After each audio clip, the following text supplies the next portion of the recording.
Well, there's a formula to affordability. It's type by volume over speed.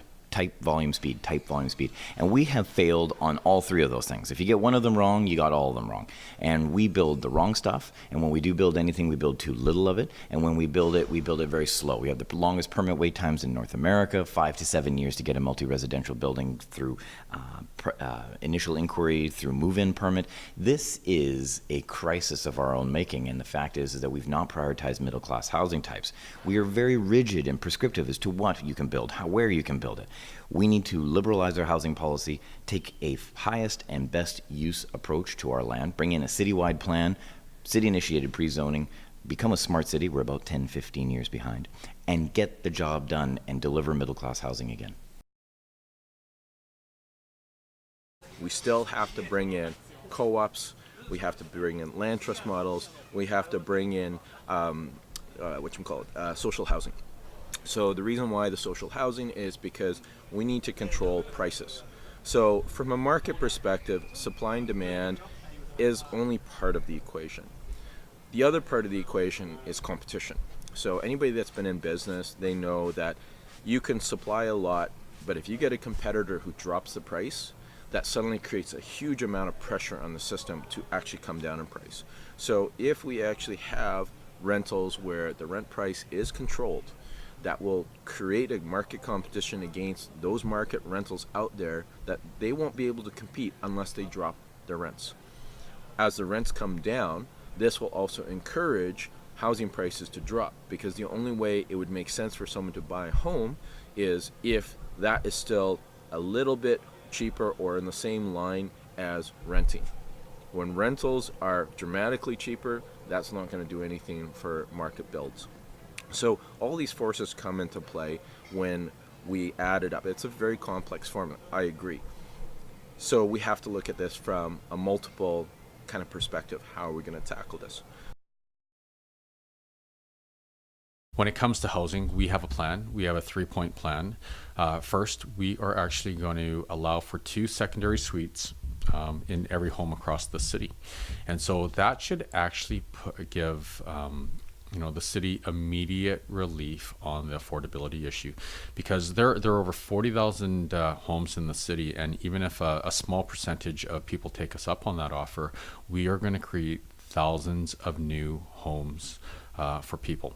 And not everyone will want to live in a basement suite. That's not the point. With that additional supply that comes on almost immediately, it will actually, or should, put downward pressure on rental rates with condos, townhomes, and homes. And the great thing is it will be dispersed throughout the city. And so, it won't be concentrated in one area. Well, I'm the only mayoral candidate in this race that has a complete plan. So I've said that over the next 10 years, we'll build 85,000 total new homes. 25,000 of those will be for families making under $80,000 a year, households making under $80,000 a year, and they'll be affordable rental, and they'll be run by nonprofits. So when you take the profit margins out of it, you can actually offer lower rents, and that will be 30% of all new homes will be affordable rental housing run by nonprofits. The next 25,000 will be built for for-profit rentals, so this will be regular rentals, but that will mean almost 60% of the housing coming on the market will be rental. And that should really decrease costs for people. And the rest of it will be regular condos, and we'll try to make it so that folks can get in on the housing ladder. But that is the complete plan.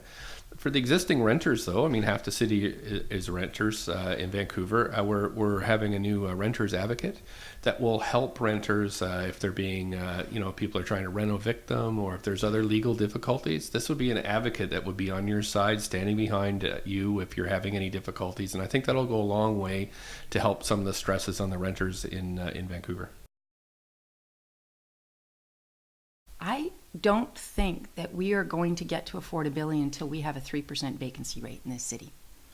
And I think until we get to that vacancy rate, we have to get far more nimble, far more flexible in how we are going to deliver housing. So I think that we have to start looking at these single family lots and say, what can we do to create gentle densification and make it easier for people to create affordable rental on their properties? How can we create opportunities for people to put smaller lots together to create co-housing as we have at 33rd and Victoria? How can we create opportunities for people to create, particularly the community housing sector, to create affordable housing using city assets? We need to create an asset map of what we have in this city that we can put towards the affordability crisis. We have got a lot of land in this city. I don't want to see that land end up in private sector hands. I want to see that land used for public benefit and especially for housing.